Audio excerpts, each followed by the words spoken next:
Hello friends, welcome to my YouTube channel. Exercise 13.2 से question number 4 करेंगे। Express each of the following as a product of prime factors only in exponential form. देखिए friend, इस question के अंदर हमें दो चीज़ें इनको करके देनी है। नंबर वन, ये जो नंबर्स हमको दिए हुए हैं इनके पहले तो हम प्राइम फैक्टर्स निकालें और उन प्राइम फैक्टर्स को फिर हम एक्सपोनेंशियल फॉर्म के अंदर इनको लिख करके दिखाएं। तो दोनों ही स्टेप बड़े इजी हैं। प्राइम फैक्टर हम कैसे करते हैं? प्राइम फैक्टर्स हम प्राइम फैक्टराइजेशन से निकालते हैं। देखिए,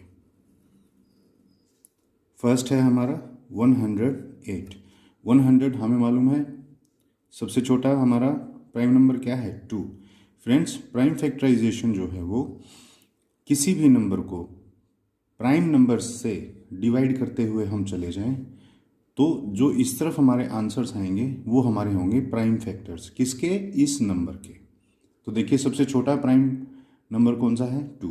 2 से हम करेंगे इसको तो ये आएगा 54। फिर 2 से करेंगे तो आंसर आएगा 27। अब देखिए, ये 2 से जाएगा नहीं, तो 2 से बड़ा कौन सा होता है प्राइम नंबर? 3। 3 से हम करेंगे तो ये 9 पर गया, फिर से 3 पर जाएगा, फिर 3 आ गया, और ये फिर से 3 पर गया तो ये 1 आ गया। तो 108 के जो प्राइम फैक्टर्स हैं वो क्या हुए? 2 multiply bye 2 multiply by 3 multiply by 3 and multiply by 3। अब दूसरा नंबर हमारा क्या है? 192। 192 के भी हम प्राइम फैक्टर्स निकालेंगे सेम प्राइम फैक्टराइजेशन मेथड से। 2 से करिए पहले, 96 आएगा, फिर हम 2 से करेंगे, फिर हमारा 48 आएगा, फिर हम 2 से डिवाइड करेंगे 24, फिर अगेन 2 से 12, फिर से 2 से 6, फिर से 2 से हम करेंगे तो ये 3 आया, और अब ये 3 से ही होगा तो 3 1 जार 3। तो 192 के जो फैक्टर्स आए वो क्या होंगे? अब देखिए, इस नंबर और इस नंबर के बीच में मल्टीप्लिकेशन है तो यहाँ भी मल्टीप्लिकेशन ही लगेगा। देखिए, 1 2 3 4 5 6, 6 टाइम्स तो है 2। 1 2 3 4 5 एंड 6, एंड 1 टाइम है 3, तो ये भी यहाँ होगा। अब देखिए, ये तो हमारे आ गए प्राइम फैक्टर्स। तो हमने प्रोडक्ट ऑफ प्राइम फैक्टर्स के रूप में तो इनको लिख दिया है। नाउ अब इसने बोला है ओनली इन एक्सपोनेंशियल फॉर्म, तो ये जो फैक्टर्स हैं इनको एक्सपोनेंशियल फॉर्म के अंदर हमें कन्वर्ट कर देना है। कैसे करेंगे? देखिए, 2 को हम एक साथ लिख लेते हैं, या हम यूँ लिखें 2 इंटू 2 क्या हो सकता है? 2 का पावर 2 मल्टीप्लाई 3 इंटू 3 इंटू 3, इसको हम क्या लिख सकते हैं? 3 का पावर 3 मल्टीप्लाई 1 2 3 4 5 एंड 6, 1 2 3 4 5 6, 2 का पावर इसको हम 6 लिख सकते हैं, मल्टीप्लाई, अब ये 3 अकेला है तो इसका पावर क्या है? 1। तो अब हम क्या करेंगे? एक लो लगाएंगे। लो हमारा कौन सा लगेगा? लो हमारा लगेगा when basis are same and their powers are different, their powers get added. अगर बेसिस हमारे सेम हो, पावर्स भले ही अलग हों, तो पावर्स जो है वो आपस में ऐड हो जाती हैं। तो यहाँ पर भी हम वैसे ही करेंगे। देखिए, बेसिस यहाँ पर एक बेस है 2 और ये है 2, तो इनको हम क्या ऐसे लिख सकते हैं? 2 रेज टू पावर 2 प्लस 6, इन दोनों की पावर्स को ऐड कर दिया, मल्टीप्लाई 3 भी हमारा 2 टाइम्स है, तो 3 की पावर पहले यहाँ 3 थी और 1 यहाँ है तो प्लस 1 यहाँ कर दूँ, तो आंसर हमारा क्या होगा? 2 raise to power 2 plus 6 8 multiplied by 3 raise to power 3 plus 1 होगा हमारा 4। बस यही हमारा आंसर होगा। हमने प्राइम फैक्टराइजेशन कर दिया, फैक्टर्स हमने यहाँ लिख दिए, तो फर्स्ट पार्ट सॉल्व कर दिया, प्राइम फैक्टर्स के रूप में लिख दिया। उसके बाद इन फैक्टर्स को फिर हमने एक्सपोनेंशियल फॉर्म में लिख दिया। अब देखिए, इन फैक्टर्स को हम दोबारा से मल्टीप्लिकेशन के रूप में लिखेंगे तो वो ऐसे ही आ जाएगा आंसर। तो फ्रेंड, ये था हमारा फर्स्ट पार्ट, इतना इजी है ये। सेकंड पार्ट देखिए, 270। अब 270 के अंदर भी हमें सेम करना है। क्या करेंगे? सबसे पहले प्राइम फैक्टर्स निकाल देंगे। प्राइम फैक्टर्स निकालिए।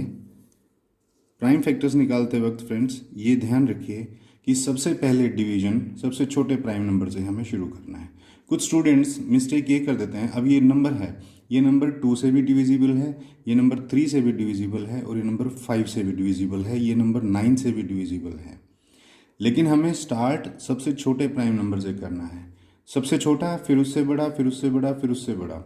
इस तरह से हमें सीक्वेंस के अंदर चलना होता है, अदरवाइज वो आंसर कभी कभी मिस्टेक हो सकता है।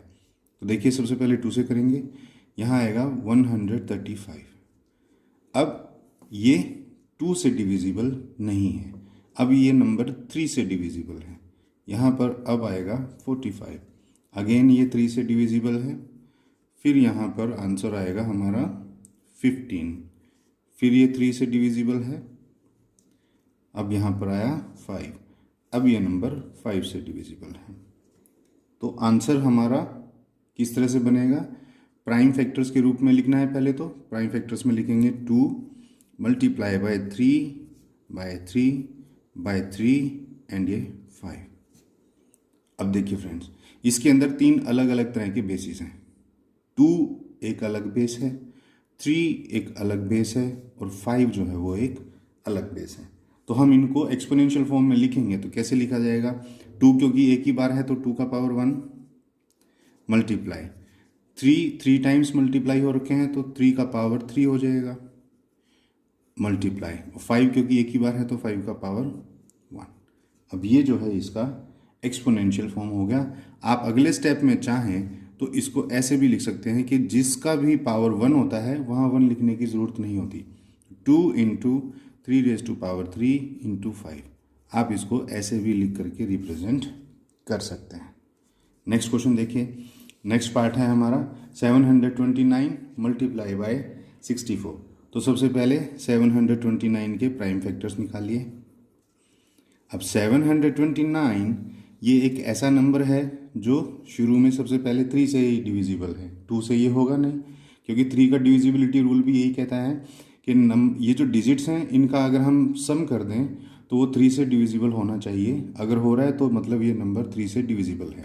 देखिए 7 + 2 9, 9 + 9 18, और 18 जो है वो 3 की टेबल में 6 पर आता है, तो ये 3 से डिवाइड हो जाएगा। देखिए 3 2 जार 6 1 4 और ये 3, 343 पर ये डिवाइड होगा। अगेन ये 3 से डिविजिबल है 81, अगेन ये 3 से डिविजिबल है 27, अगेन 3 से 9, अगेन ये 3 से होगा, और फिर से ये 3 से होगा। ये तो पूरा ही नंबर जो है 3 से डिविजिबल हो गया।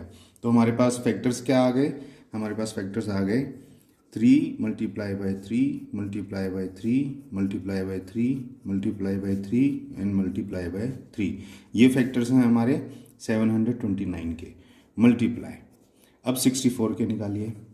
64 अगर हम इसको देखें तो लास्ट में क्या है 4, और 4 2 से डिविजिबल है तो ये 2 से डिवाइड होना शुरू होगा। देखिए 32, फिर 2 से डिवाइड हुआ 16, फिर 2 से हुआ 8, फिर 2 से हुआ 4, फिर 2 से हुआ 2, और ये फिर से 2 से हुआ ये 1। इसके फैक्टर्स क्या आ गए 1 2 3 4 5 6, 6 टाइम्स 2, 1 2 3 4 5 एंड ये 6।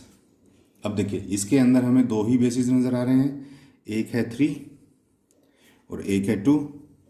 3 को इसकी एक्सपोनेंशियल फॉर्म में लिख देंगे। 3 रेज़ टू पावर कितने हैं 1 2 3 4 5 6, 6 टाइम मल्टीप्लाई हो रखा है तो इसका मतलब 3 raise to power 6 multiplied by 2 है हमारा दूसरा बेस, 1 2 3 4 5 6, ये भी 6 टाइम्स मल्टीप्लाइड है तो ये 2 रेज़ टू पावर 6 हो गया। तो ये था हमारा थर्ड पार्ट। इसके अंदर हम एक लॉ भी लगा सकते हैं, और वो लॉ ये लगा सकते हैं कि अगर बेसिस डिफरेंट हो और पावर्स सेम हो तो क्या हो जाता है, बेसिस मल्टीप्लाई हो जाते हैं और एक पावर कॉमन हो जाती है। तो यहाँ पर हम देखिए बेसिस डिफरेंट हैं लेकिन पावर्स सेम है, तो हम क्या करेंगे इन बेसिस को ही आपस में पहले मल्टीप्लाई कर लेंगे। 3 × 2 क्या होता है 6, और उसकी एक पावर कॉमन लेकर के आप यहाँ लिख दीजिए। तो जब हम इस 6 को 6 टाइम्स लिख करके और उसका आंसर निकालेंगे तो वो आंसर सेम आएगा किसके, इन दोनों के नंबर्स के प्रोडक्ट के।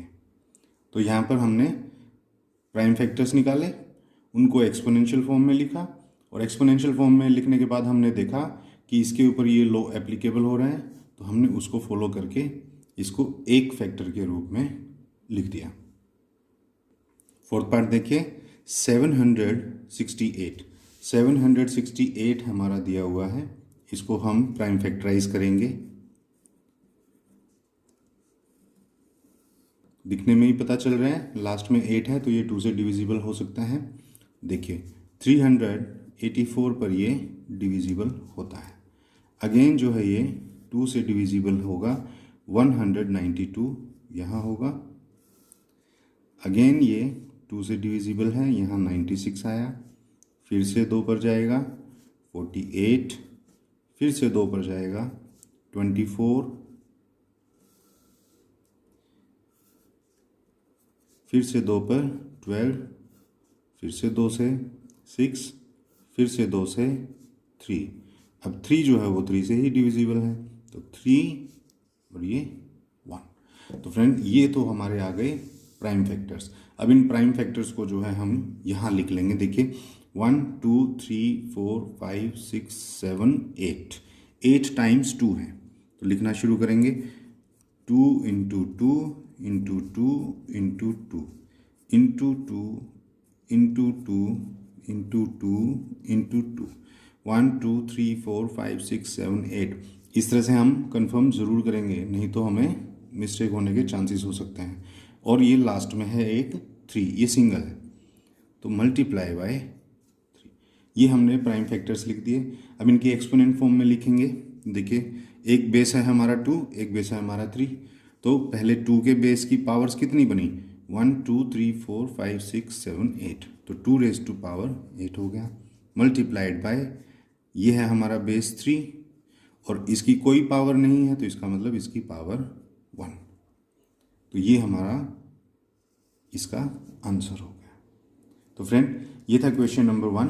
इसके अंदर हमें जो है क्वेश्चन मुश्किल नहीं था। इसके अंदर हमें कुछ नंबर्स दे रखे हैं, नंबर्स को हमें बोला गया है कि पहले प्राइम फैक्टर्स निकालिए, फिर उनको एक्सपोनेंशियल फॉर्म के अंदर लिखिए। तो पहले हम प्राइम फैक्टराइजेशन मेथड से इसके प्राइम फैक्टर्स निकालेंगे, उनको प्रोडक्ट के रूप में लिखेंगे, और फिर हम उनको एक्सपोनेंट्स की फॉर्म में लिख देंगे, वही हमारा आंसर होगा। तो फ्रेंड्स आई होप आपको ये क्वेश्चन अच्छे से समझ में आया होगा। नेक्स्ट क्वेश्चन के लिए मिलते हैं नेक्स्ट वीडियो में, तब तक के लिए थैंक्स।